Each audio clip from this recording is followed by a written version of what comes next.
Welcome. This is Loren Fogelman with Business Success Solution, and we are going to be talking about how to be able to advance your firm, especially if you have a team and you want them to really get up to the next level. So today's topic is beyond the checklist, building critical thinking in your team. And my conversation today is with Charity Hall from Rightworks. So you are in the right place if you recognize the difference between task execution and critical thinking in your team. You want to get some practical strategies to train your staff so that they are able to make advisory level decisions and to learn how to balance structure with strategic thinking across your workflow. So I'd suggest you get ready to take some notes, whether it's on a doc or pen and paper, because we're going to share a lot of practical tips, and then we're going to let you know how to connect with Charity as we wrap up today. So a little bit about Charity. Charity Hall is a growth and leadership strategist for accounting firms. She helps practitioners optimize staffing, expand service lines, and improve operations. As a coach with Rightworks, she leads webinars and workshops focused on practical, sustainable growth strategies that elevate both firm performance and team leadership. She has over a decade of experience in accounting, business advising, and leadership development, and Charity brings grounded insight to the real challenges that firm owners face. She is a certified QuickBooks Pro Advisor and holds a master's in management and leadership. And as a result, she makes a powerful resource for firms that are ready to grow with intention. And if you wanted to find out more about Charity Hall as well as Rightworks, Rightworks is rightworks.com, and you can get a lot of information there. So Charity, we've been talking about this topic for a while now, and I am so excited to dig in. Thanks. I'm excited to be here. This is one of my passion topics. And before we get started, just share a little bit about how you got onto this path of helping firms with leadership development. Yeah, absolutely. So I actually started working in a few different CPA firms myself as a financial accountant and realized that I wanted to have an impact on the industry as a whole. So that's how I ended up kind of transitioning into coaching and helping firms learn how to develop themselves, develop their staff, and it's become a real passion of mine. Excellent. And as we look at this topic, we're going to start with the big picture and then start to narrow it down. So when you think about critical thinking in accounting, what does that really mean when we get beyond the surface level of just being good at the technical work? Yeah, thanks for asking. Well, the technical skills and accuracy are like the baseline, right? That's where we have to start. But critical thinking goes beyond that. That's where we start to connect the dots, see patterns, and anticipate the needs of the clients.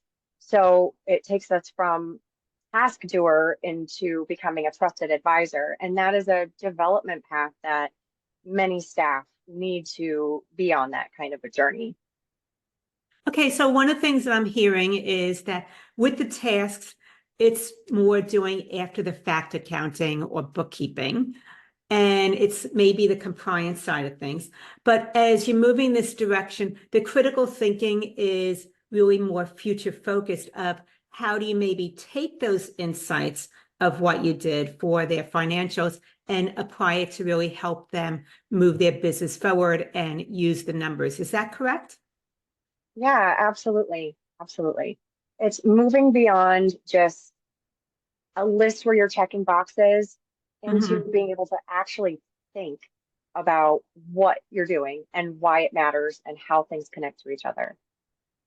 And one of the things I've heard you talk about is that you can be technically competent, but still end up missing the mark. So what are some signs that maybe someone is checking all those boxes, but they're not really thinking through the situation?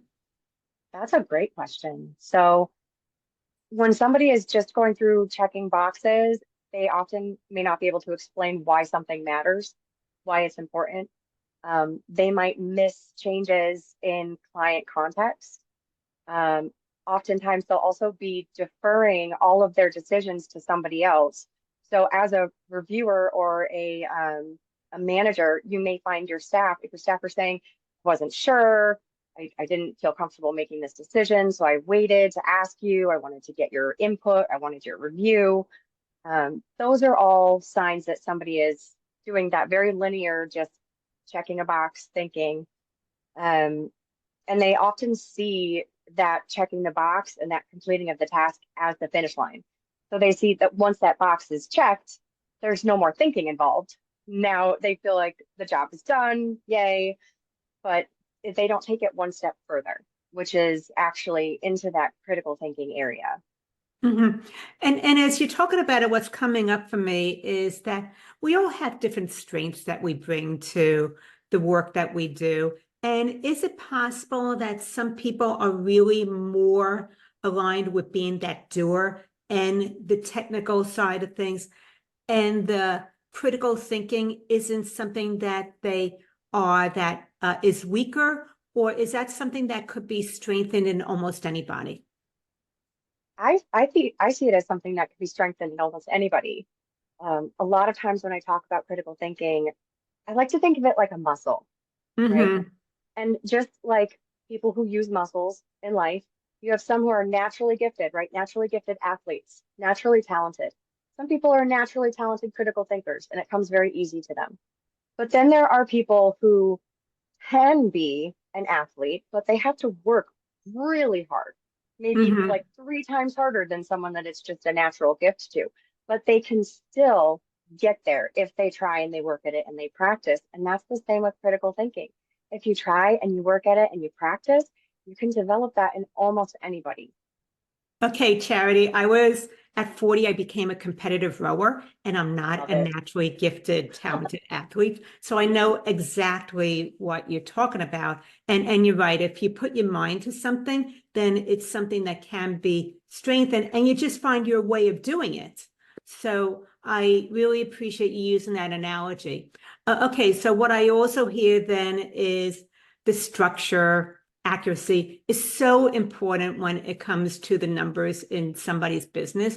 So how do we start to make that space where the team is allowed to be able to maybe have strategic insights, and that they know that it's part of the big picture? So it might not be as clean and precise as they would like, but Yeah. it's very, very beneficial to everybody. Yeah, absolutely. So first of all, structure isn't the enemy and checklists are not the enemy, but they're starting points, right? They're they're not scripts. It's not something that we have to absolutely stick to, but it is a starting point. And it's something that is definitely needed too.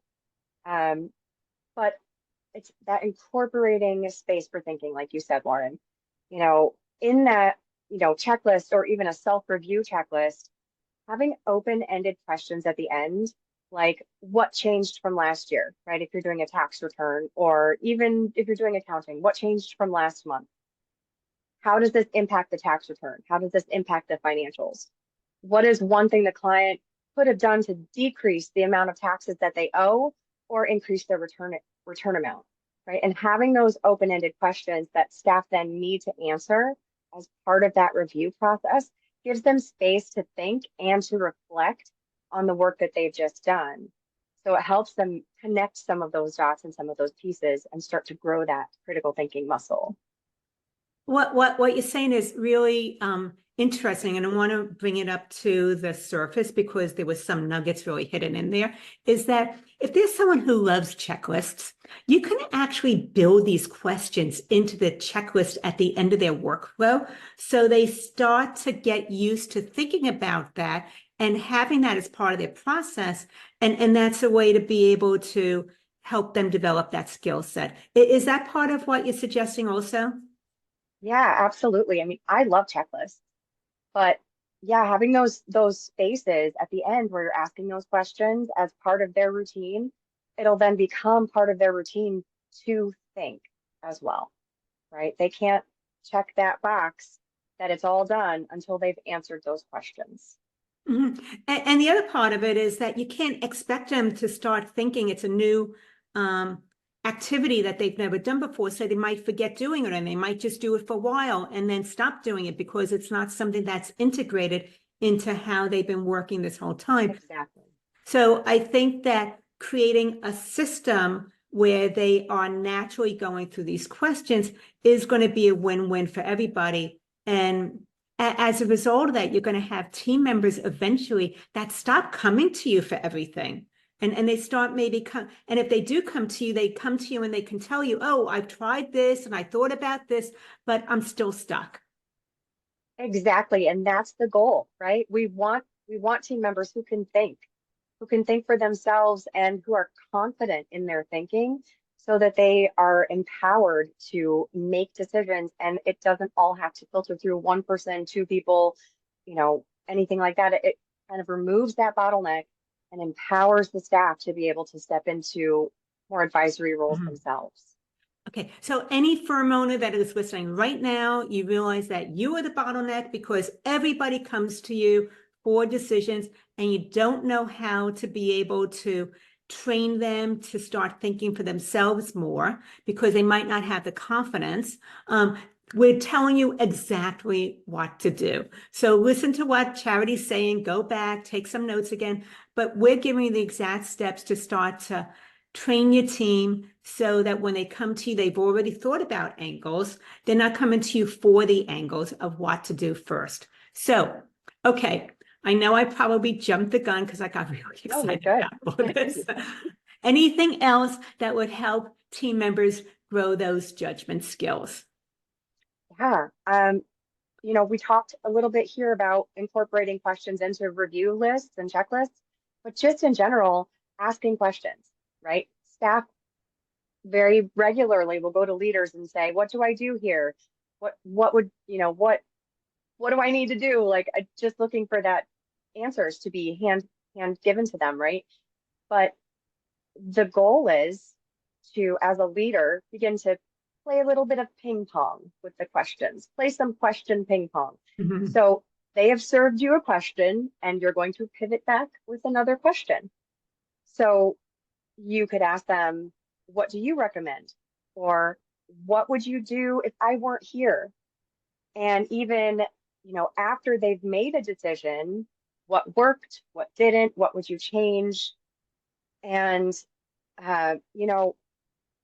I've had team members come to me in the past and ask me to do things as simple as reviewing an email. Now, I'm happy to do that with new staff, right? Helping people feel comfortable. But at a certain point, it's time for the training wheels to come off. It's time for them to feel confident with their own emails. So I would ask them, if you were me, would you approve it? And then you kind of get their wheels turning and they're like, you know what? Yeah, I would. Or, maybe I wasn't quite as clear on this one point. I'll go back and adjust it. Right. And so that often can really help as well. Okay. What I'm thinking about now is that you're explaining the difference between management and leadership. And management is where you're managing people, but they're still coming to you. They're not really thinking for themselves, whereas leadership is you're putting it back on them. So they can come to you and ask the question, but you're not necessarily going to give them the answer. You might direct them to go and figure out the answer to the question on themselves. So you're creating a lot more independence. Exactly. And again, that's the goal. We want staff who are independent, who can think for themselves, who are more confident making judgment calls. And yeah, exactly. I remember working with this one firm owner, and she was a little sassy at times. And when people were coming to her asking for the solutions, she would say, well, that's what I'm paying you to figure out. That's one way to do it. That is one way to do it. But if so one of the things I do see is that firm owners are also very busy, and sometimes they think that it's easier if they just did it themselves. There would be less interruptions. And they also might be someone who is a natural caregiver and everything like that. So if someone's like that people pleaser, but it's their firm and they found that everybody is coming to them, how do they start to develop that muscle to redirect their Yeah, staff? yeah, absolutely. So I love that you described this. This feels like so many firm owners that I talk with, um, where, you know, they're maybe a little bit frustrated that their staff aren't displaying critical thinking, but at the same time, they are fixing mistakes. They are answering every question, and they're doing it out of, a kind place, right? Um, but what that really does is rob the staff member of an opportunity to grow and learn and develop on their own. So, as somebody who cares about your staff, I would encourage you to change that mindset, to challenge the mindset of, I'm caring about them by not having them fix their mistakes, because it's actually the opposite. It is hurting them. It is not giving them the opportunity to develop and grow. It's taking away their confidence in their decision-making skills and in their ability to get things done right. They then start to feel dependent on you, like you have to be involved all of the time in order for work to get done. And that just creates a whole new avalanche of challenges, right? Mhm. And the other part that happens is if you are the main person everybody's going to with their questions, then it affects your ability to scale your business. It does. It's almost impossible to scale when you're the main spoke in the wheel, enmeshed in the day-to-day operations like that. So with that thought, any exercises or scenarios that help to improve decision making across the board with everybody? Yeah, absolutely. I mean, again, we talked about the open-ended questions, Mm-hmm. but there's also, the opportunity to take real client situations and debrief as a team. What went well? What didn't go well? What might we do differently next time? And even why didn't it go well if it didn't? What caused that to happen? And if it did go well, what can we do to make sure that this happens again? Right? And then case studies or scenario-based training. So um, even having the staff pretend to be a client, right? Um, and say if you were a client and you were given, this is what you were given by our firm, how would you feel about it? What questions would you have? Because that again puts them in that mindset of looking at the things from the client's perspective, seeing both sides so that they might understand what client questions will be. So there are a lot of different ways that you can really, really incorporate that. And a nice way to make this a habit is, a lot of firms have a weekly team meeting or firm-wide meeting monthly, something like that. Incorporating a time in there that's a what I could have done differently team discussion, right? And you can have anonymous scenarios, you can make up hypothetical scenarios, you can use real ones from your firm, but the goal is to get people thinking and talking and discussing and really using their brains to think beyond that checklist. Mm-hmm. I think that what you're bringing up is a really powerful point, because when my husband Steve and I, we had our agency with a team of 11, we had weekly staff meetings, and part of the staff meeting wasn't just the things about the business itself, but where a team member can bring maybe a particular file and talk about it with everybody at the round table to get different ideas as to what would be in the best interest of that client. So it's effective. It works. If you haven't done it before, it's a great way to get everybody's brains involved. And it just opens up to such rich conversation. So I really appreciate you bringing that up as a point. And the other part that you mentioned was doing what I call a 360. So after the fact, and this is what athletes do also, which you mentioned before, is you do a review. What went well? And what didn't go well? Because even if there's an outward failure, there's so many things that went successfully within that failure, even though you didn't get the outcome that you wanted. And I think it's important to recognize the successes that happen, even though the outcome wasn't exactly what you wanted. So I appreciate you bringing up those 3 questions of what went well, what didn't work, and what could be improved for the next time around so that you're learning from it. Because I don't know about you, but some of my best learning opportunities came on the heel of a failure. Yes, absolutely. A failure is painful, but it makes the lesson so much more real, and it Mm-hmm. really sticks in our heads then. Okay, let's talk about the firm owners that want to maybe get their junior staff into those advisory conversations, and it feels intimidating with them, which is what I'm doing right now with one of my clients and their firm. So how do you maybe start to bring them into the advisory without maybe overwhelming them or having it be a lower quality than what you want to deliver? Yeah, absolutely. So first I would start slow. If they're used to just doing checklists, you have to start them with thinking, right? So that's those open-ended questions. But another way to do it or continue that training and developing of that muscle is let them shadow and take notes. But you can even reverse shadow, right? So normally when we talk about job shadowing, we talk about a junior person going in and shadowing a senior person, right? But you can also do it the other way around. You can have the senior person who maybe has more of that critical thinking, that advisory service mindset built in already. You can have them shadow the junior person and Mm-hmm. ask them questions about things as they're going through, like, why did you group those transactions together? Or what do you think the client could have done differently to improve XYZ, right? As they're going through to, again, foster that ability to not only complete a task, but look at it and analyze it and come out with answers. So in short, the way to do it is have them practice it. Have them practice it. If you have a specific style of advisory that your firm does, right? Let's say that you have specific KPIs that you're always looking at and you're advising businesses on those. Have your junior staff member take some of those on, even if it's just hypothetical, right? Mm-hmm.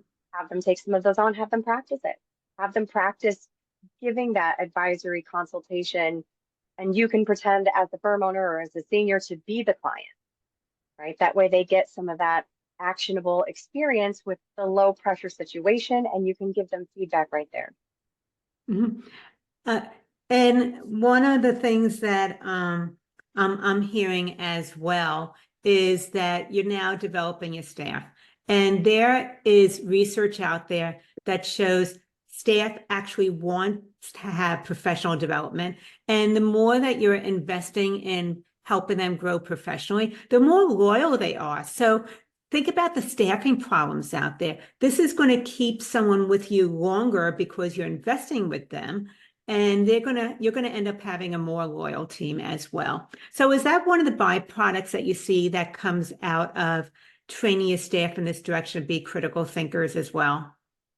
Absolutely.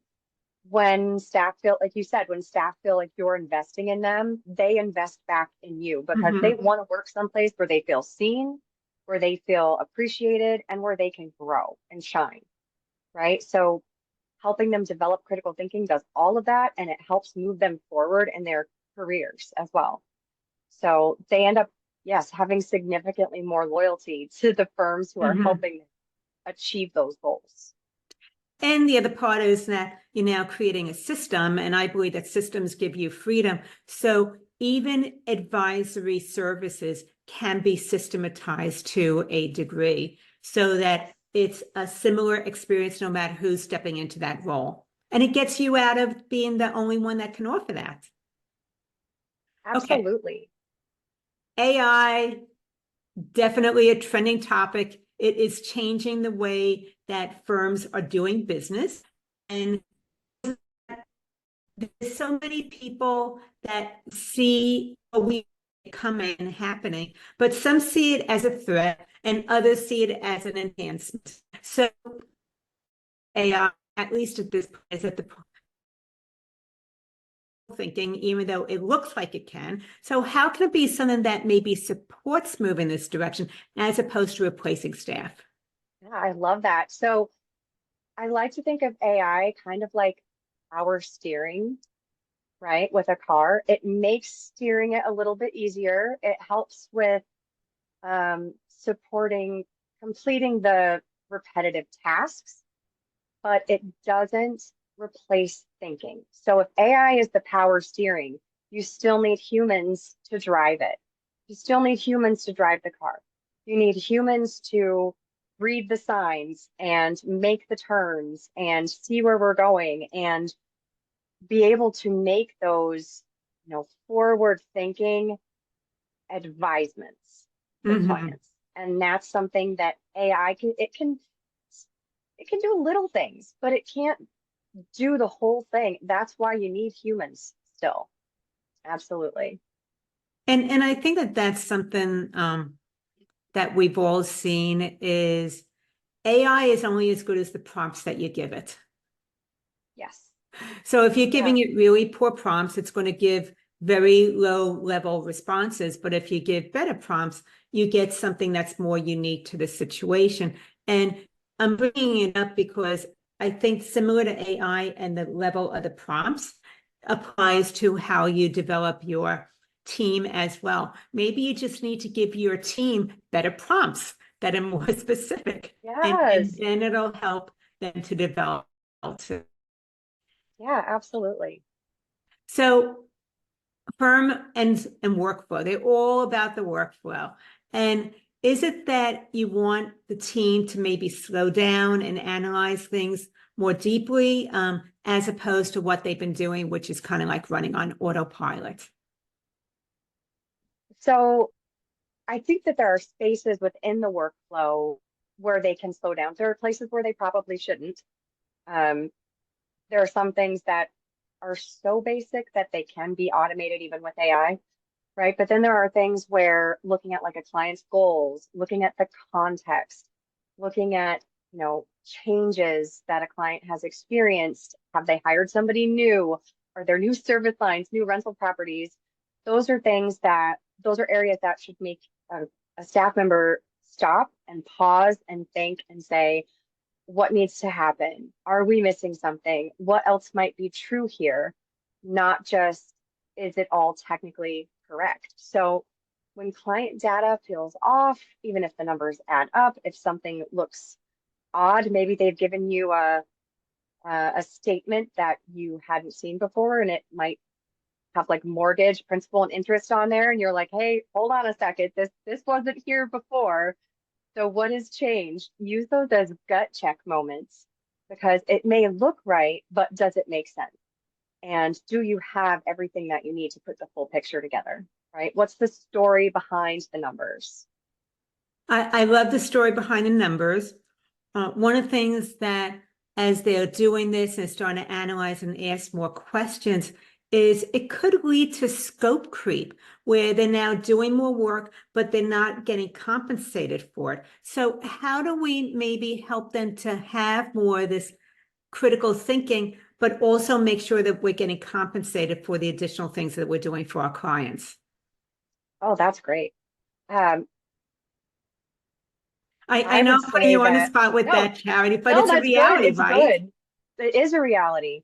So I would say that it needs to be a balance, right? There's a fine line between um, going above and beyond and providing great service, which we want to do, right? And then, like you said, scope creep, which is when things, when our staff are maybe spending so much time doing Mhm. analysis, but our clients aren't paying for that analysis. So there does need to be a balance. I would say starting the clients off or starting your staff off, training them on clients who already have advisory services being paid for and compensated is probably a good strategy. And or understanding that as you're training your staff on these things, there may be some non-billable time, Mhm. right? So I wouldn't necessarily be using the time that staff are training themselves essentially on advisory services to necessarily deliver free advisory to clients. I don't recommend that. Um, but it is still a good opportunity for them to stretch their muscles. Mhm. So um, I would say in terms of scope, only bill and only use them for billable hours on client where it's included in the scope. When it's not, Don't. You said Mhm. as consider that like a Right. training investment time. And it's a reality for so many firms. So I want to make sure that we're not giving away something that's very high Yeah, value because they do it too much anyway. We don't want to add I to that. agree. We don't want to add to that. Absolutely not. We Hey, want to bill for contain your it. time. Okay. And on the other hand, though, what this could be is if there's a potential for someone and one of your staff members see this and they don't have advisory services, it might open up a conversation with Yes, that client to discuss adding this in because you see some ideas that might improve their business flow. And as a result, you'll end up being able to do a higher level of service for someone who wasn't receiving it, and that increases the value of a client. So there's many different ways to approach this, but the bottom line is, I know you're already generous as a firm owner. We don't want to give away even more high value services. We want to agreed, contain that. agreed. But I love what you said there, Lauren, about like about how staff might be able to spot those. I think with staff being boots on the ground, right? Elbows deep in client work every month. If you talk about accountants and every year when you talk about your tax prep, they are able to spot those areas where you can increase your services Mm-hmm. to those clients. And you might find a lot of little nuggets pop up as you start training people on that critical thinking. They might notice a lot of them, like, hey, there are 5 clients here that could all use some advisory services. And then you have a nice way to reach out to your clients and say, you're working on your books and we think that you would be a great fit for these advisory services. So this is being proactive. And for the firm owners out there that have had this experience listening, think about the time when you saw your client engage a consultant and pay a lot of money for that. And you're thinking, I could have done that for them. You didn't educate them about what was possible. So now you have what's possible, and it's up to you to seize that opportunity and educate them that you might be able to do this for them so that they use you, and they'll probably get a better service anyway with better insights because you already know their books, as opposed to engaging a very expensive, premium priced, high level consultant. So true. Okay, if someone is listening to us and they love this idea of being able to build the critical thinking skills for their team and having some of their team step into more of that advisory role, so what's one action step that they can actually start with right now? I love that. So we've talked about a little bit here with shifting communication habits, starting to ask open-ended questions like, what do you think? How would you explain it to a client? What else might be true here? So the open-ended questions help shift people from task doing into thinking, and that's what we really want. So teams are going to need something to think critically about. And again, that could be some of those client role play moments, right? Where you Mm-hmm. bring in those real life examples. But you might also want to think about um, possibly connecting with like a community that has conversations going all of the time as well, right? Because that can lead to different perspectives from staff and owners. It can lead to new tools and more examples of real world challenges, which you can then Mm-hmm. take and bring them to your team to connect and talk about them together. And there are some really great spaces out there for accountants to connect, share ideas, and grow. Oh, okay, so you gave us 3 action steps that we could take, Yes, depending on which one you want to start with. Uh, Critical thinking questions, you can just add those right onto the workflow in strategic places. Possibly role play, which most people don't really like doing because it feels very on the spot and they can't think on the spot like that. But it is definitely something that works. It's like doing a dress rehearsal if you're an actor. And then the other one is being part of maybe a larger community of other firm owners that are just like you. And these conversations are already happening. And that not only do you get to bring some of your questions of how to do this, but you get to hear from others about how they're doing it also. And it might spark some new ideas for you or just give you the courage that if they can do this, you can do this with your team as well. absolutely. Absolutely. So firm owners and staff, you know, everybody needs a place to have that connection to bounce ideas off and things like that. Charity, you've been so generous with sharing some ways to start developing the critical thinking skills, leading towards advisory services within the team, and being able to raise the bar as far as the level of services that a firm owner is able to offer its clients. So some of the things we covered is recognizing the difference between task execution and critical thinking within your team, getting those practical strategies to train staff for advisory level decision making, which is going to be a win-win-win all around for you, your firm, your team, the clients, and learning how to balance structure with strategic thinking across your workflow. So if somebody wanted to reach out and have a further conversation, find out more about what it is that you offer, as well as Rightworks, what's the best way for them to connect? All right, I love that you asked that. So I mentioned communities, right? I'm actually helping to build out the Rightworks community, which is a space for accounting professionals to come together, learn and grow, find amazing experts like Loren, who will help lead them through various challenges. And so if you'd like to get in touch and learn more about our community, you can check out rightworks.community.com. And that's a landing page. It'll take you right there. You can learn a little bit about us, and feel free to join our community if you would like. We have a free option for anyone who wants to come in and join and participate. We'd love to hear your voice.